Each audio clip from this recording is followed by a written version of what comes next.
जैसे central bank पूरा का पूरा अभी के टाइम पे मनी जो सप्लाई होती है वो पूरा कंट्रोल करता है, राइट। सेंट्रल बैंक डिसाइड करता है कि कब कितना जो फियाट मनी है यानी जो आईएनआर है वो कैसे रिलीज करना है। वैसे ही ये डिजिटल रुपी भी जो है वो सेंट्रल बैंक कंट्रोल करेगा। और ऑब्वियसली जैसे कि हम एक टर्म यूज करते हैं यानी centralise backed digital currency CBDC, इसका पूरा सीबीडीसी बनाने का पूरा ऑब्जेक्टिव ही यही है कि जो सेंट्रल बैंक्स हैं वो भी अपने तरीके से अपने साइड से एक क्रिप्टो करेंसी निकाल पाएँ। दूसरा सबसे बड़ा डिफरेंस ये है कि उसका ब्लॉकचेन नेटवर्क कैसा है। अगर हम बिटकॉइन इथेरियम में जाते हैं तो उसका जो ब्लॉकचेन नेटवर्क है वो पूरा पब्लिक है, पूरा ओपन सोर्स है। इतना जो ये बहुत ही छोटी सी टेक्निकलिटी है ना, कि ब्लॉकचेन का प्राइवेट होना और ब्लॉकचेन का पब्लिक होना, यही अपने आप में बहुत बड़ा डिफरेंस हो जाता है। वो ऐसे कैसे कि जो पब्लिक ब्लॉकचेन पूरे के पूरे तरीके से आपने पूरा ही पब्लिक है, कोई भी जना आके पार्टिसिपेट करे। अब उसको ट्रांजैक्शन करना है तो ट्रांजैक्शन करे, माइनर बनना है माइनर बने, वैलिडेटर बनना है वैलिडेटर बने, सब कुछ पब्लिक है। प्राइवेट ब्लॉकचेन्स में ऐसा नहीं होता है। और आई एम वेरी श्योर कि अगर कोई भी सेंट्रल बैंक अपनी करेंसी निकालता है या अपनी डिजिटल करेंसी निकालता है तो वो प्राइवेट ब्लॉकचेन नेटवर्क्स पे निकालेंगे। प्राइवेट ब्लॉकचेन नेटवर्क्स में क्या होता है कि जो नोड्स बनेंगे, जो एक तरह से पूरे ब्लॉकचेन नेटवर्क का कंट्रोल रहेगा वो सेंट्रल बैंक के पास रहेगा। तो सेंट्रल बैंक डिसाइड करेगा कि अगर प्राइवेट ब्लॉकचेन बन रही है तो उसका जो नोड्स हैं वो कौन बनेंगे। क्या वो नोड्स सेंट्रल बैंक अपने अथॉरिटी के अंदर बनाएगा या फिर जो उनके साथ जो बैंक्स पायलट प्रोग्राम्स कर रहे हैं बैंक्स में बनाएगा। का एक तरह से जो भी नोट्स बनेगा वो होना तो ऑटोमेटिक ही है, राइट। क्योंकि हमारे जो ट्रांजैक्शंस हैं उसमें स्मार्ट कॉन्ट्रैक्ट्स लोड होते हैं, स्मार्ट कॉन्ट्रैक्ट्स की वजह से जो ट्रांजैक्शंस होते हैं वो ऑटोमेटेड ही होते हैं। तो एक तरह से कोई मैनुअल एफर्ट तो है ही नहीं कि ट्रांजैक्शन करना है। एग्जैक्टली तो आरबीआई इस समय करना ये चाह रहा है कि जो उनका फियाट यानी जो आईएनआर का भी जो पेपर मनी का मॉडल चल रहा है उसी को हम ब्लॉकचेन पे लाके रेप्लिकेट कर दें।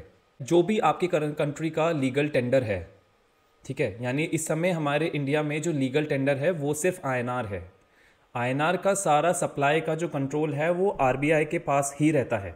मैं आपको एक बहुत ही बढ़िया एग्जांपल देता हूँ। जैसे जो लोग क्रिप्टो करेंसी इंडस्ट्री के हैं उनको उनकी थोड़ी अंडरस्टैंडिंग के लिए, हमारे क्रिप्टो करेंसी इंडस्ट्री में एक स्टेबल कॉइन चलता है वो है टेदर यानी यूएसडीटी।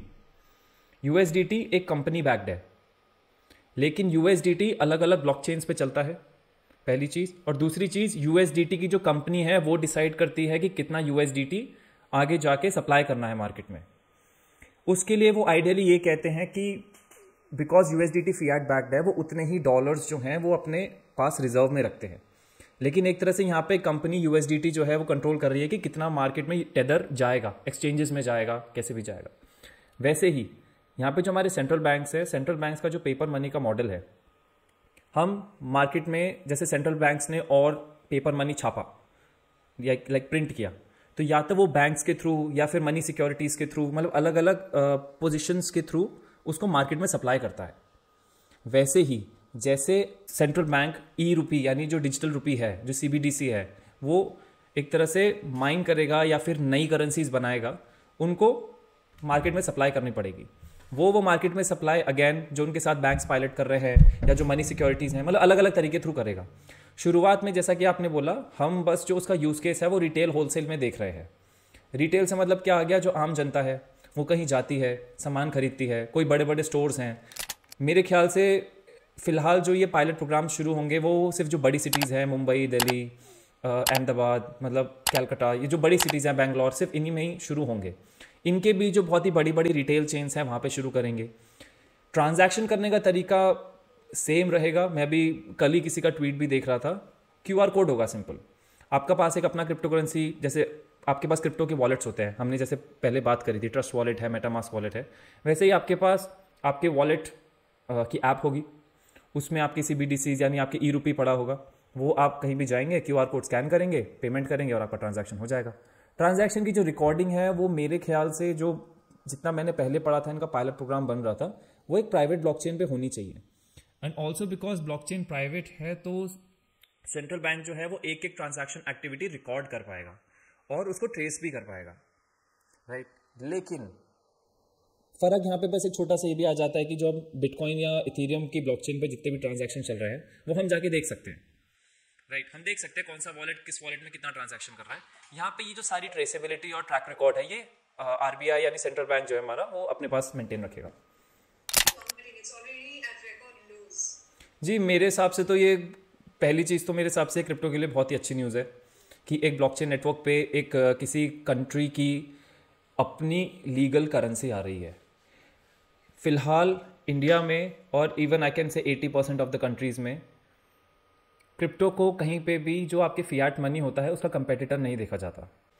आज के टाइम पे सिर्फ मुश्किल से 2 कंट्रीज़ ऐसी हैं जो बिटकॉइन को अपना लीगल टेंडर घोषित कर चुकी हैं, राइट। या फिर उसके अलावा मुश्किल से 10 या 15 कंट्रीज़ और ऐसी होंगी जो ठीक है पेमेंट्स अलाउ कर दे रहे हैं कि अगर आपको पेमेंट करना है तो कर लो, लेकिन उससे यूएसडी या फिर जो उनकी अपनी देश की जो फियाट करेंसी है उस पर कोई इम्पैक्ट नहीं आ रहा है। वो सिमिलरली इंडिया में पहले जब अरुण जेटली जी ने एक बार एक सेशन दिया था, वहाँ पे क्लियरली बोल दिया था बिटकॉइन या क्रिप्टो करेंसी कोई भी इंडिया का लीगल टेंडर नहीं बनेगा।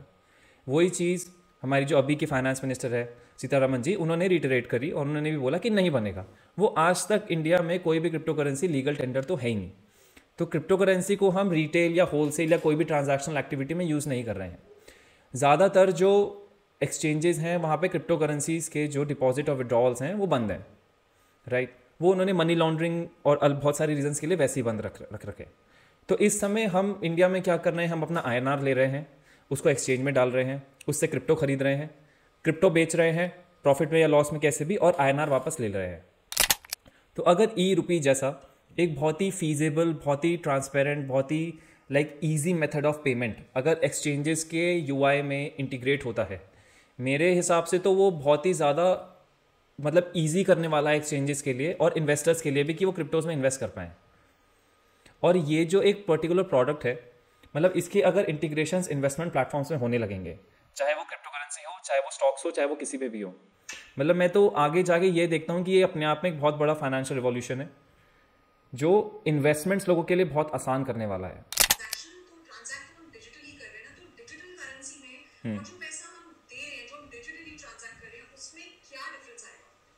देखिए, ये आपने एक बहुत ही अच्छा क्वेश्चन रेस किया है और मैं इस क्वेश्चन के आंसर के माध्यम से मैं एक बहुत ही छोटा सा कन्फ्यूजन है लोगों में, वो मैं क्लियर करना चाहता हूँ। आज के टाइम पे हमारे पास जो डिजिटल मनी है, डिजिटल INR, वो हमारे बैंक अकाउंट्स में जो हम नेट बैंकिंग के थ्रू IMPS या फिर RTGS नेफ्ट कर रहे हैं वो मनी है, ठीक है। वो एक तरीके से मनी होता है जो डिजिटल मनी जो हमारे रिटेल बैंक्स होते हैं मतलब वो प्रोड्यूस करते हैं। वो एक तरह से जो मनी RBI फियाट के तरीके से अलग अलग तरीके से सप्लाई कर रहा है उसको हम डिजिटली कन्वर्ट करते हैं, राइट। और हम जो आज के टाइम पे सबसे फीजेबल, मतलब आप आज के टाइम पे तो आप नारियल पानी पीने भी जाएं, सब्जियां खरीदने भी जाएं, उनके पास भी एक पेटीएम या UPI का कोड लगा हुआ है। इंडिया में आज के टाइम पे जो डिजिटल मनी या डिजिटल INR का ट्रांजैक्शन करने का तरीका यानी UPI अवेलेबल है, इतना फास्ट और इतना स्केलेबल तरीका दुनिया में कहीं नहीं है। I can guarantee you that you can, I mean I have went to so many countries and I have seen how easy it has become in India that you go anywhere, you scan a QR code, you transact and money is going like within seconds, right. So ये हमारा जो UPI payment करने का तरीका है वो वैसे बड़ा सक्सेसफुल है, लेकिन हमने उसमें एक चीज़ देखी है कि उसमें भी ट्रांजैक्शन लिमिट्स है, ठीक है। और उसमें जो हम डिजिटल मनी एक तरह से डिजिटल मनी ट्रांजैक्शन कर रहे हैं वो हम अपने बैंक अकाउंट से डायरेक्टली कर रहे हैं। एक तरह से UPI एक मोड यानी एक मीडियम ऑफ ट्रांजैक्शन है, एक तरीका है, प्रोसेस है ट्रांजैक्शन करने का। इसमें आपका बैंक अकाउंट से डायरेक्टली मनी डिडक्ट होता है और डायरेक्टली मनी ट्रांसफर हो जाता है दूसरे बैंक अकाउंट में। जो हमारा ये CBDC है, बिकॉज ये क्रिप्टो करेंसी है, बिकॉज उसमें क्रिप्टोग्राफी इन्वॉल्व है, उसमें आपका वॉलेट बनेगा। आपको कोई भी क्रिप्टो करेंसी स्टोर करने के लिए आपको उसका वॉलेट तो बनाना पड़ेगा। मैं जितना हाल ही में पढ़ रहा था, जो ये पायलट प्रोग्राम में जो टेस्टिंग हो रही है, उसमें जो वॉलेट है वो आपके बैंक अकाउंट से अटैच कर दिया जाएगा, राइट। अगर वो वॉलेट आपके बैंक अकाउंट से अटैच हो गया, उससे बस एक कॉमन चीज, एक आसान तरीका ये हो जाएगा कि मान लीजिए आपने अपने बैंक अकाउंट के नेट बैंकिंग के क्रेडेंशियल्स डाले, तो उससे आप अपने वॉलेट भी एक्सेस कर पाएंगे। वरना आपको वॉलेट एक्सेस करने के लिए आपको प्राइवेट की चाहिए होती थी। हमने सीड फ्रेजेस की बात करी थी, दुनिया भर की चीज़ों की, राइट। यहाँ पे आपको अगर अपने वॉलेट को एक्सेस करना है तो उससे आप अपने नेट बैंकिंग के थ्रू भी कर पाएंगे। आपके बैंक अकाउंट से आपका वॉलेट अटैच हो गया, आप अगेन ट्रांजैक्शन जो हो रहा है वो प्राइवेट ब्लॉकचेन पे होगा। अब मुझे ये नहीं पता है कि वो प्राइवेट ब्लॉकचेन कौन सी यूज़ कर रहे हैं या फिर वो अपनी ब्लॉकचेन बना रहे हैं, ये सारी डिटेल्स अभी आई नहीं है बाहर, लेकिन ये बात उन्होंने रिवील कर दी है कि जो वॉलेट है वो बैंक अकाउंट से अटैच कर देंगे, और जहां वो वॉलेट आपका बैंक अकाउंट से अटैच हो गया तो आपके पैन कार्ड यानी आपके पैन से भी अटैच हो जाएगा, तो उसके फॉलोइंग जितने भी टैक्स इम्प्लीकेशंस और वो सब हैं वो भी आरबीआई इजीली ट्रेस कर पाएगा। तो एक तरह से जो आपका फाइनेंशियल पूरा इकोसिस्टम है वो बहुत ज़्यादा ट्रांसपेरेंट और बहुत ज़्यादा ट्रेसेबल बन जा रहा है। See it is not going to replace anything, ठीक है। मेरे ख्याल से यूपीआई और ई रूपी जो है, जो ये सीबीडीसी है, इसका एक साथ काम होना, मतलब एक साथ पैरेलली ऑपरेट होना भी इजीली बहुत ज़्यादा पॉसिबल है, राइट। ये जो हमारा ई रूपी यानी जो हमारा सीबीडीसी है, अगेन हम इसमें कोशिश ये कर रहे हैं कि जो मनी सप्लाई भी रिलीज होगी सेंट्रल बैंक की तरफ से, वो भी सेंट्रल बैंक डिजिटली ब्लॉकचेन पे ही करेगा। नहीं जी नहीं, ये बिल्कुल भी मतलब क्रिप्टो करेंसी का काउंटर पहली बात इसलिए नहीं है। पहली चीज़, इंडिया में हम क्रिप्टो करेंसी, देखिए मैं बार बार एक बात रिपीट कर रहा हूँ कि इंडिया में crypto currency as a payment या फिर as a legal tender use ही नहीं हो रहा है, राइट। और हम रुपी में इन्वेस्ट कर नहीं सकते क्योंकि रुपी ट्रांजैक्शनल पर्पस के लिए बना हुआ है, राइट। रुपी की जो वैल्यू है वो एक रुपी की वैल्यू एक रुपी ही रहती है, राइट। वो एक स्टेबल कॉइन है, और वो एक, जैसे कि आपने बोला कि वो एक सेंट्रल बैंक मतलब इंडिया का रुपी है। रुपी की मतलब बिटकॉइन की वैल्यू रुपी के कंपैरिजन में या रिलेटिव में चेंज होती रहती है। तो बिटकॉइन वॉलेटाइल है, उस वॉलेटाइल का लोग इन्वेस्टर्स फायदा उठाते हैं, इसलिए वो इन्वेस्ट करते हैं। कोई भी जना जो रिटेल यूजर होता है वो रुपी में इन्वेस्ट नहीं करता है। क्यों? क्योंकि rupee is used to invest. हम रुपी यूज करते हैं इन्वेस्ट करने के लिए और बहुत सारे अपने अलग काम करने के लिए। मैंने जूस की बॉटल भी लेनी है तो मैं रुपी का यूज करूंगा, लेकिन आज के टाइम पे हम बिटकॉइन या इथेरियम का इंडिया में यूज कर ही नहीं सकते, अलाउड ही नहीं है। इस समय जो पायलट बना है वो तो जैसे आपने बोला मेनली रिटेल और होलसेल के लिए है। एक टाइम पे अगर आपने रिटेल और होलसेल कवर कर लिया, इसका मतलब आपने इंडिया की इजीली 60 to 70% जो एक्टिविटी है वो कवर कर ली है। क्योंकि जो हम यूपीआई भी ज़्यादातर यूज़ कर रहे हैं वो आम सामान मतलब हर जगह यूज़ कर रहे हैं।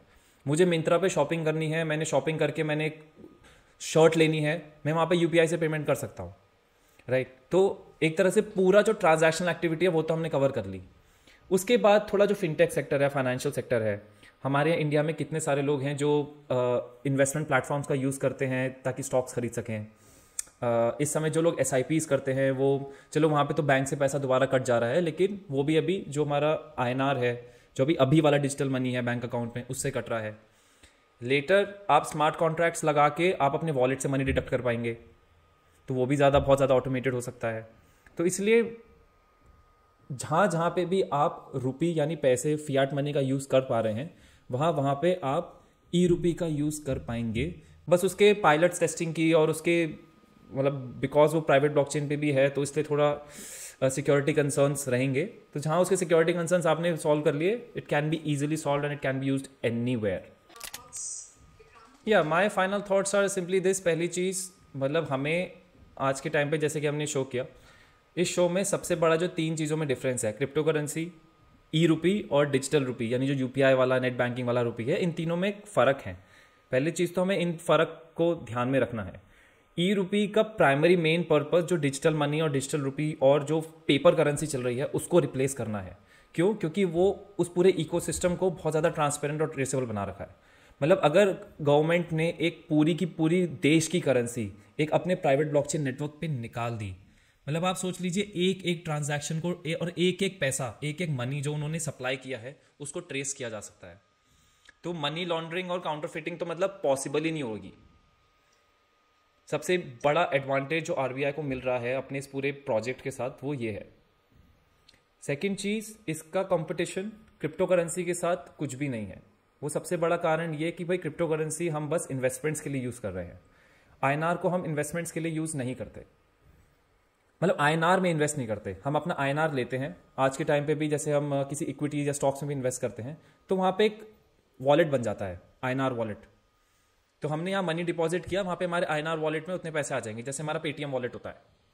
मैंने पैसे डिपॉजिट किया, पेटीएम वॉलेट में उतने पैसे आ जाएंगे। तो वैसे ही हम क्रिप्टो करेंसीज के और इवन जो इक्विटी इन्वेस्टमेंट प्लेटफॉर्म्स हैं, मेरे ख्याल से फ्यूचर में वो भी इंटीग्रेशंस के अलग अलग तरीके निकालेंगे। लेकिन हम आगे आने वाले टाइम पे एक बहुत अच्छा, बहुत इजीली स्केलेबल और बहुत ज़्यादा ट्रेसेबल एक ऐसा इकोसिस्टम देखने वाले हैं जो मेरे ख्याल से फिलहाल शायद किसी गवर्नमेंट ने अभी ट्राई करना शुरू भी नहीं किया है.